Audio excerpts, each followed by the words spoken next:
During the period spanning from the 2nd century BC to the 2nd century AD, ancient Rome was unquestionably the most desirable place to reside.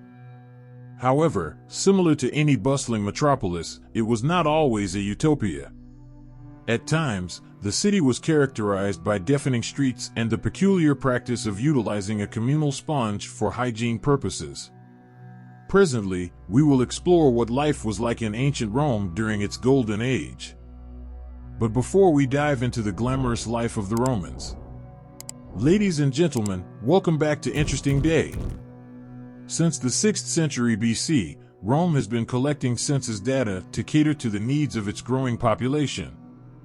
During the 1st century BC, it was estimated that the population of Rome reached hundreds of thousands, soaring to as high as 800,000 under the reign of Augustus and even surpassing a cool million in the 2nd century AD. The city was a mix of both free and enslaved individuals, with varying degrees of wealth, contributing to the overcrowding issue. Due to limited housing options, the city resorted to constructing tenements known as insulae. These multi-story buildings accommodated numerous apartments, businesses, and shops, resulting in a densely populated living environment. However, these insulae were poorly constructed, prone to fires and collapses, and facilitated the spread of diseases. In contrast to the cramped and unappealing insulae, wealthy residents of ancient Rome had the option of living in single-family homes called domus. The size of the domus depended on the wealth of its owner, with the richer Romans having larger homes. These domus typically consisted of 1 or 2 stories, featuring reception halls, living rooms or atria, multiple bedrooms, dining rooms, kitchens, and attached outdoor spaces for relaxation. Some larger houses even had multiple bathrooms and private baths. However, privacy while attending to personal needs was not always guaranteed in ancient Rome. In ancient Rome, bathing and cleanliness were done differently than today. People from all walks of life, including slaves and emperors, used public baths called thermae. These baths had rooms with pools, steam rooms, and dry heat rooms for cleansing, conducting business, and socializing. Originally, the baths were mixed gender, but Emperor Hadrian later banned this. He even assigned a slave to scrape oil off veterans' bodies with a strigil. Rich people had servants do this, while others had to do it themselves. The number of baths in Rome increased over time, reaching its peak in the 5th century AD with the addition of fountains and gyms. Emperors like Trajan, Caracalla, and Diocletian built grand baths that could hold thousands of people. Diocletian's bath was the largest, with pools, marble walls, and granite columns. In ancient Rome, fullers were responsible for washing clothes, providing a service that most Romans didn't do themselves. In the absence of modern cleaning products, fullers used urine, which contains ammonia, as a bleaching agent for linens and wool garments. They diluted the urine with water and stomped on the clothes in a bucket to clean them. By the late 1st century AD, urine became valuable, and Emperor Vespasian even taxed its collection in public. This didn't sit well with his son, Titus, who found it uncool to tax such a thing. Ancient Rome had well-designed streets, like the Via Appia, which connected various areas. While Rome had paved streets with drainage, the noise from chariots and wheeled vehicles caused a disturbance.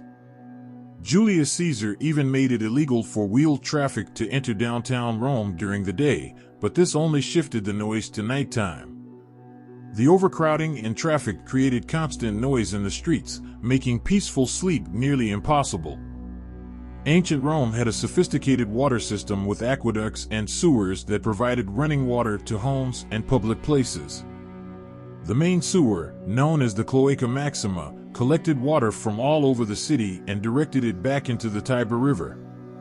In the 3rd century AD, they transformed the open channel into a closed tunnel, which carried water from public baths and latrines, effectively removing the town's sewage from Rome. Before the era of smartphones, people would communicate face-to-face, even in public latrines. These latrines had multiple holes for both men and women to use, while wealthier Romans had latrines in their homes with 1 or 2 holes. In public latrines, human waste would flow into the running water below. However, with limited ventilation and communal sponges for toilet paper, the smell in Rome was far from desirable. Instead of indulging in leisure activities like watching Netflix until bedtime, Romans had various ways to entertain themselves. The famous Colosseum hosted thrilling yet violent gladiator battles. Rome had theaters of different sizes, often modeled after Greek architecture, with tiered seating and awnings for weather protection. Smaller theaters focused on musical performances, while larger ones were reserved for stage productions. However, not everyone believed in prioritizing fun. Roman satirist Juvenal criticized the citizens for only caring about bread and circuses, neglecting their political responsibilities in exchange for food and entertainment. This observation reflects a universal human tendency that still persists today. Prior to the recent scandal of wealthy celebrities buying their children's way into prestigious colleges, the Romans were already practicing the concept of privileged individuals receiving a superior education compared to their less fortunate counterparts. Public schools did not exist in Rome, so children primarily learned basic skills from their parents before being sent to teachers or tutors to further their education. Fathers taught their sons reading, writing, and physical skills, while women focused on training their daughters for marriage. The quality of education was determined by the amount of money parents contributed.